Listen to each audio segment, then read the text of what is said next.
Assalamualaikum warahmatullahi wabarakatuh. Halo semuanya, perkenalkan nama saya Safiuddin dengan NIM 6122410204 dari Prodi Manajemen dan Fakultas Ekonomi dan Bisnis. Baiklah, di sini saya akan meresum atau mengulas materi tentang definisi konflik dan juga teknologi informasi. Baik, langsung saja. Definisi konflik adalah suatu situasi di mana terdapat perbedaan pendapat, kepentingan, nilai, atau tujuan antar individu, kelompok, atau organisasi yang dapat menyebabkan ketegangan, pertentangan, atau perjuangan. Selanjutnya, faktor penyebab konflik. Yang pertama, ada perbedaan nilai atau kepercayaan. Yang kedua, kepentingan yang berbeda. Selanjutnya, yang ketiga, komunikasi yang buruk. Terus, yang keempat, kekuasaan atau otoritas. Yang kelima, sumber daya yang terbatas. Dan yang keenam, perubahan sosial atau politik. Yaitu strategi utama mengelola konflik. Strategi utama mengelola konflik bisa saya di sini mengambilnya 5 poin ya. Yang pertama, menghindari atau avoiding, yaitu menghindari konflik dengan mengabaikannya.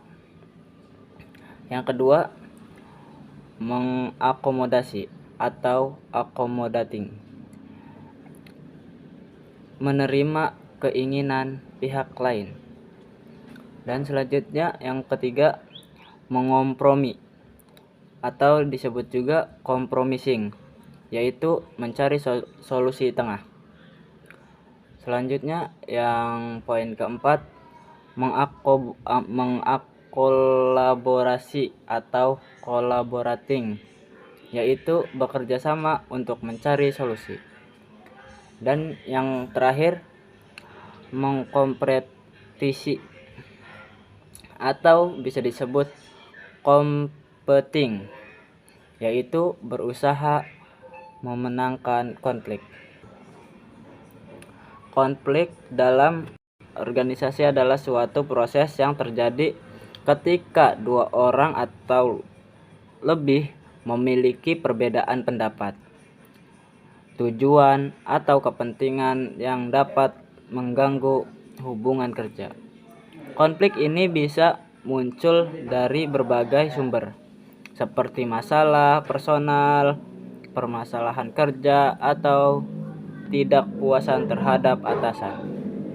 Di sini saya juga akan menjelaskan tentang manfaat dan dampak konflik.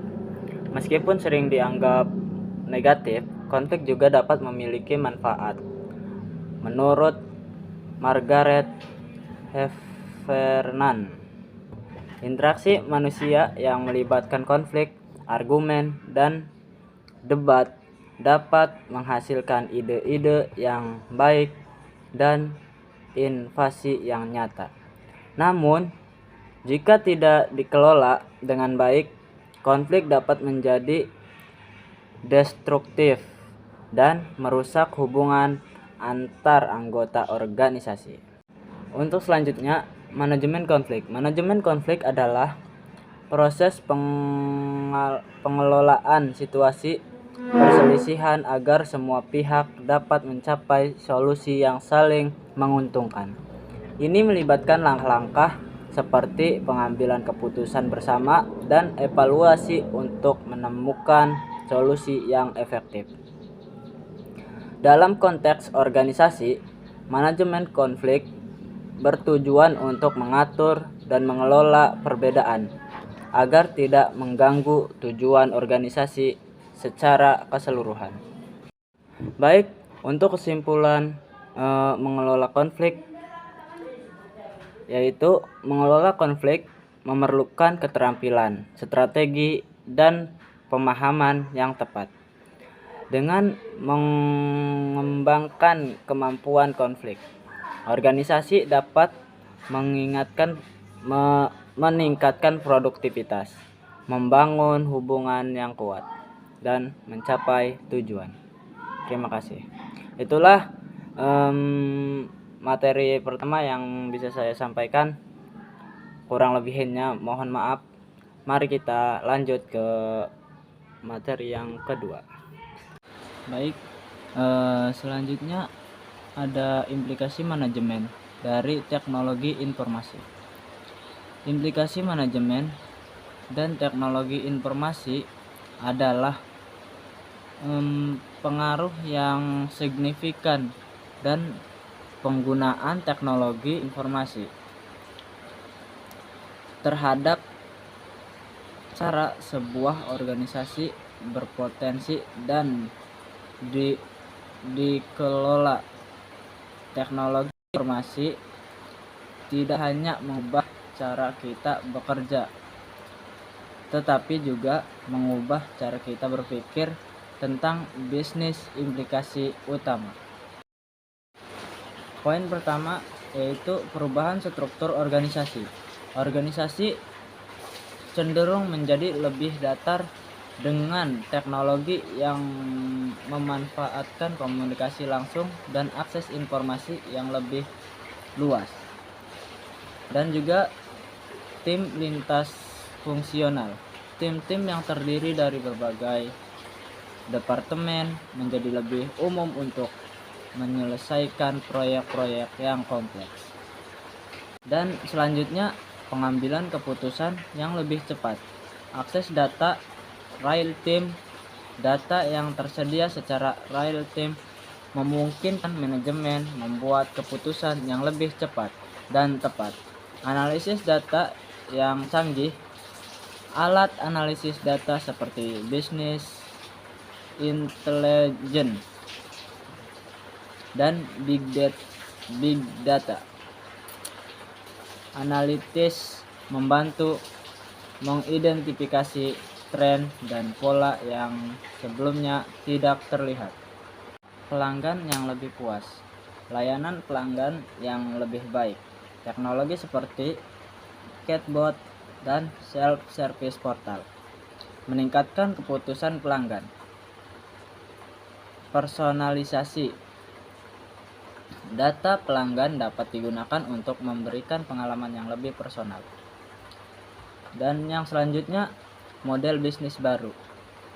E-commerce. Teknologi memungkinkan bisnis untuk menjual produk dan layanan secara online. Platform bisnis. Perusahaan dapat membangun platform untuk menghubungkan pelanggan dan pemasok. Dan selanjutnya, tantangan keamanan. Ancaman siber. Meningkatkan serangan siber menjadi tantangan besar bagi organisasi. Perlindungan data. Organisasi harus memastikan keamanan data pribadi pelanggan. Baik. Yang terakhir, peningkatan produktivitas.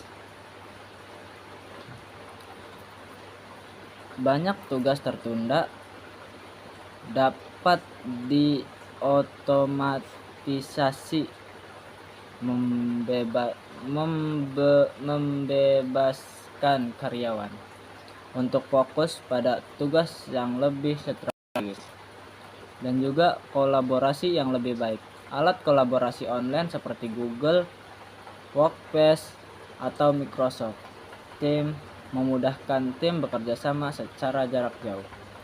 Dan penyebaran informasi. TI mencakup berbagai bidang seperti pengelolaan data, komunikasi elektronik, dan pemrograman yang berkaitan untuk memperoleh dan mempermudah meningkatkan efisiensi dalam pengelolaan informasi dalam kehidupan sehari-hari.